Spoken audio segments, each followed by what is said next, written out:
Hello again, everyone. This is Jan from New York City. And my channel name is Jan from New York City Saves Money. We're going to do something a little differently today. We're going to talk about credit cards. I'm going to have a conversation, an interview with Steve, who you already know as sort of like the recipe contributor on Tuesdays. But Steve is also the money guy who I will consult with every now and again.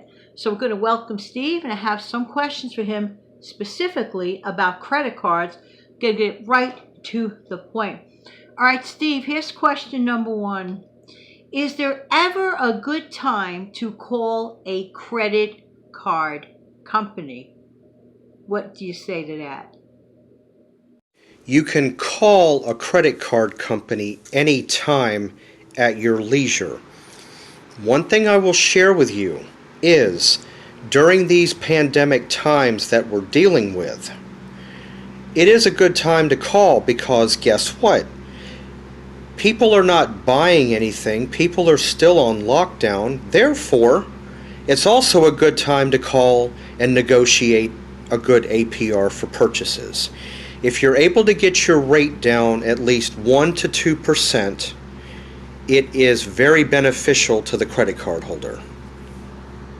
Wow, Steve, I never looked at it that way. That's a really cool answer. Thank you so much.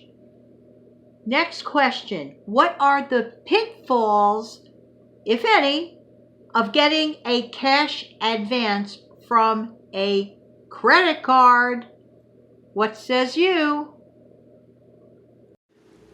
I don't recommend doing a cash advance for the simple reason is when you do a cash advance, let's say your normal APR is 9.99. When you do a cash advance, that rate can go to 23, 24, 25%. That's calculated on a daily basis. On top of that, they also like to charge either a flat fee or it's 5% of whatever amount of money that you take out of the ATM.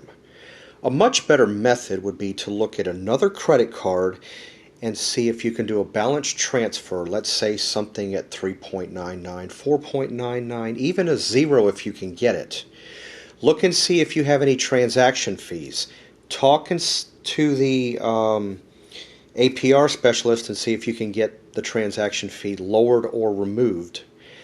And see if they could send you the money electronically to your checking account, and then you would just be paying back the money at that rate. A much better option. Okay, thanks, Steve. I have another question for you. Is it necessary to have more than one credit card? And if so, why? It's not necessary to have more than one credit card, but it can be of benefit. And I'll explain. If somebody is trying to establish credit, and you've established enough credit history on one credit card, and you can apply for a second and get approved, that helps open up more of a credit history for you, makes you look better. That's one instance. Another one is, let's say the end of the year you want to do some Christmas shopping, and you run up a little bit of a tab, $700-800, depending on how much Christmas shopping you tend to do for your family members and friends. If you're not able to pay that balance off in full by the time it's due, consider looking at your other credit card. Do you have a balance transfer rate that's lower? 4%, 3.99, 2.99, 5.99. Consider moving the money, and then that gives you much more time to pay it off, which could be anywhere from 6 months to a year. I guess I could see your point. Next, got another question. What is a good strategy for paying down credit card debt? What would you consider as a good strategy for that? Well, one good way is don't use the card. But, in all honesty, what you do is don't spend any more on a credit card than you can afford to pay back.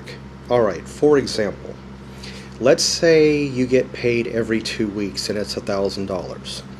And after all of your utilities and your mortgage or your rent that you pay, let's say you're left with $500. I'm just going to use that as a number.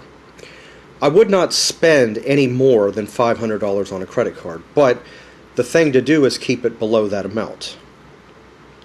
And if you have more than one credit card, the thing to do is to pay the lowest one first and then work into the higher balanced one. So Steve, thank you so much thus far for your questions, for your answers rather. I do have one more question. And the final question is, are credit cards a replacement for emergency fund? And after your answer, I'm going to give you my take on credit cards. A credit card can be a benefit in an emergency. For example, let's say it's 4 or 5 days before you get paid and you're low on money, but you need groceries, you need necessities. So I do recommend using a credit card to get you by. When you get paid 4 or 5 days later, by that time the charge has posted to the account. Go ahead and pay off what you charged. If it's $50, pay it off. If it's $75, pay it off. But credit cards do have a benefit if used correctly and not abused.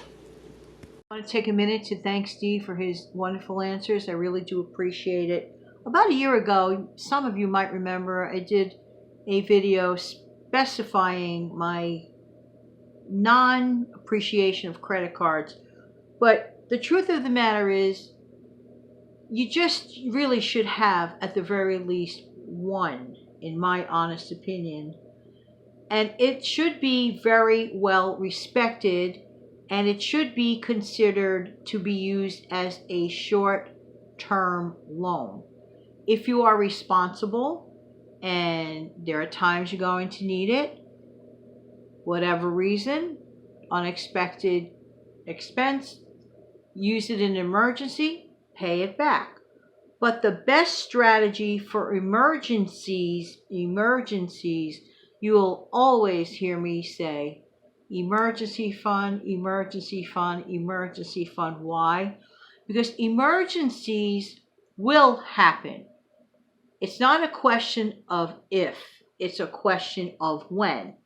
Not everybody can pay back credit cards quickly. Suppose somebody intended to pay back a credit card quickly and they unexpectedly had suffered a job loss. So you can understand why it is best to work, in my opinion, in conjunction with having a credit card, one at the very least, an actual physical emergency fund. And we will expound upon that again later on this week. Good strategies to begin your emergency fund. We'll start off with the baby one, the $1,000 one. But I want to take a moment once again to thank Steve for his time and to thank you. And in the meantime, this has been Jan from New York City. Thank you so much for viewing. Why? Because I really do appreciate what? Your time. Your time is valuable because once you lose it, you never get it back. Money is replaceable, people are not, and time should always be very well spent. Thank you for spending your time here. Have a great day.